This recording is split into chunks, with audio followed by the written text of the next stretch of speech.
Come one, come all. Who doesn't love the circus? Hey guys, today we're in French Lick, Indiana. We're here for a circus festival. We're also going to see the museum. Our son Josh is with us today. Say hi, Josh. Hi there, Josh. We're going to take you along. This annual Circus Day is held in June every year to commemorate the Hagenbeck Circus.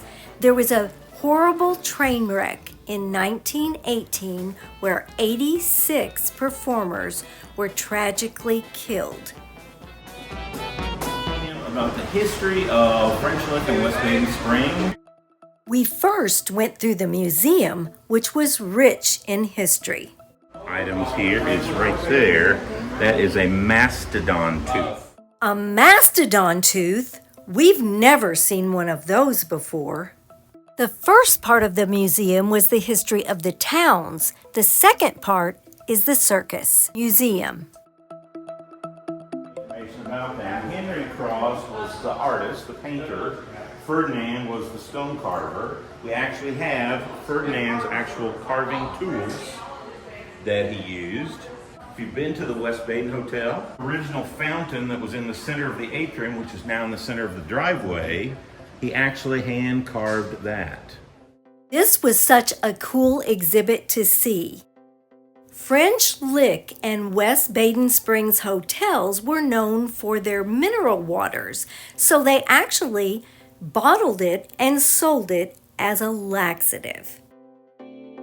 We recently received an extremely large Monon railroad collection from a man who'd been collecting for many years in Austin, Texas. Tomato juice was first served at the French Lick Springs Hotel in 1917 when they ran out of oranges. Who knew?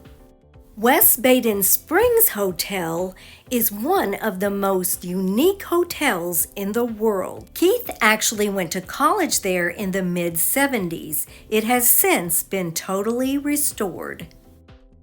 Larry Bird actually grew up in French Lick. So as you can imagine, this museum has quite an extensive Larry Bird memorabilia collection. Keith got to play a pickup game of basketball with Larry Bird while he was in college. Keith's claim to fame is playing that basketball game with Larry Bird. What a memory.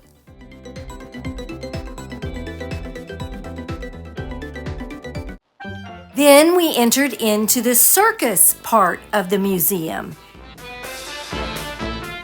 As you enter into this museum, it just seems to go on and on and on.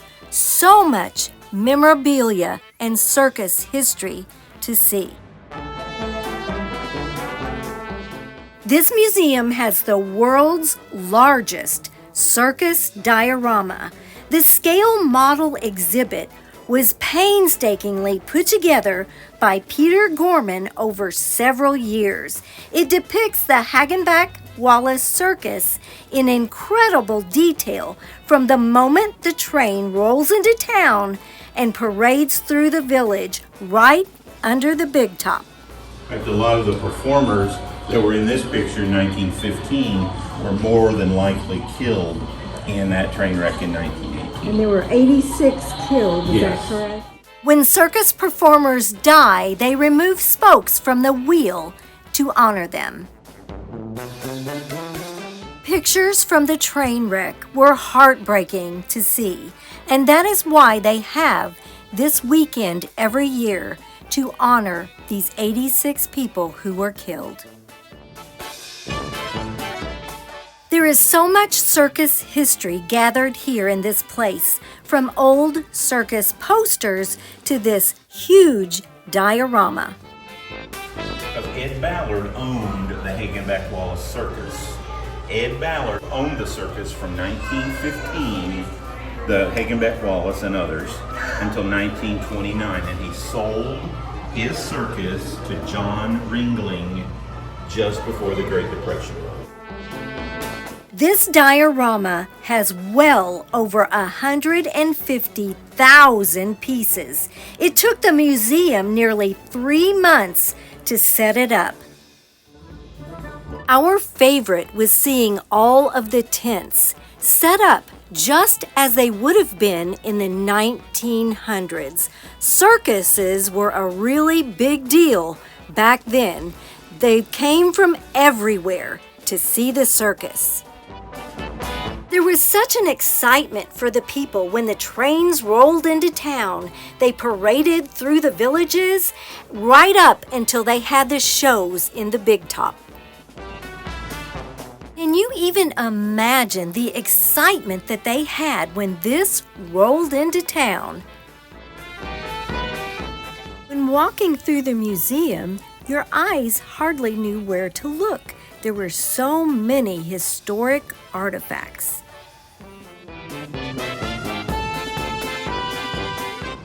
This 1920s circus poster was found in the attic of the museum. What a treasure! In the gift shop, they had vintage items on display as well as books that you could purchase. We then went outside to see some of the circus performers and the vendors. It was sweltering the day we were there. It felt like it was over 100 degrees with the high humidity. We felt very sorry for those who had to be out there all day. The pavement was so hot they had to put that mat under the performer.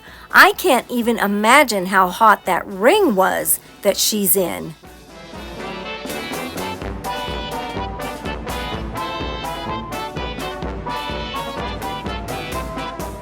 Circus Festival lasted until 7 p.m. We were there in the heat of the day, which is why there's not many people out and about.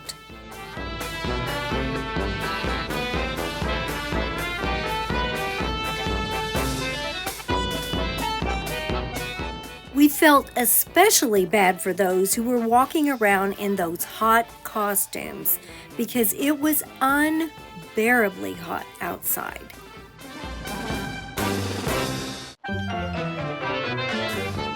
This restored circus wagon was unbelievable. Hi, my name is Eric Brown, and I'm from a town called Zering, Iowa, located right in the center of the state of Iowa. Now, this wagon, I have actually had an association with this wagon in the past from the years of approximately 1988 through 2002. Now, the history of this wagon, it was built winter of 1903 and 1904 at Sebastian Wagon Works in New York City, about 3 blocks from where the UN stands today. Vancouver, British Columbia purchased the wagon and then moved it from Circus World to the Circus Museum in Peru, Indiana. They had it in their collection for a few years, and then some things changed, and the wagon was then came to this little museum down here in French Lick, Indiana, and it's now stored in a storage building with all their other vehicles, and only comes out to see the light of day once a year for this festival here, just as you see it today. So that's a little synopsis of the history of this wagon. This guy was kind enough to give us a nunchuck presentation.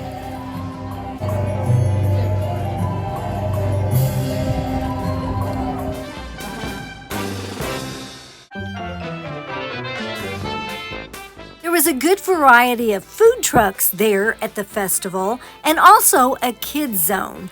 And I can't imagine how sweltering hot it was inside that blow-up. I've been doing them for about a year and a half. And it just took you a couple hours to learn how to tie them and everything? Yep, How long has he been doing them? 30 years. 30 years. What's his name? Daniel Heron. That is awesome.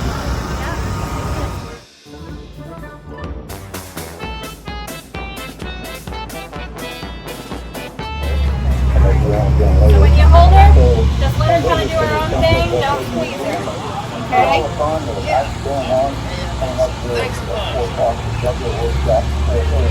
Our son Josh wanted to hold this thing.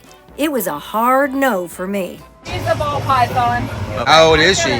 She's 6 years old. We're all members of the Brazil Concert Band and the Jackson Township Community Band, both in Clay County. Yeah, Fred Jewell was the Indiana March King. Okay. And he was the bandmaster of the Hagenbeck Wallace Circus, Right. which was here. Okay. So a lot of the music that he wrote for the circus, we still have. So you're playing his music. We are. Yeah. Awesome. He went into publishing when he decided to leave the circus. This is one of them right here. This is called the Supreme Triumph book. And many of Fred's best marches are in this very book.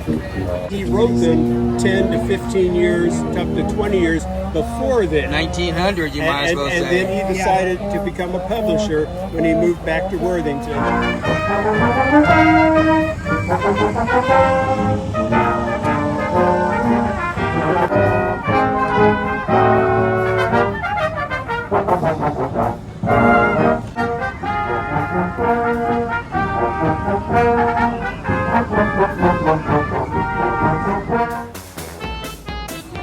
Excellent performer.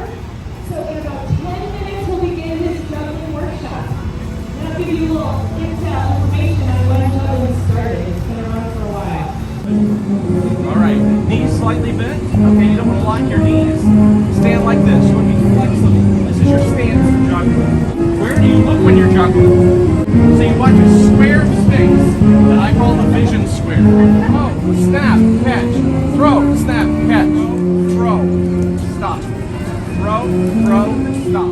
This was an amazing day honoring the 86 performers that died. As they say, the show must go on.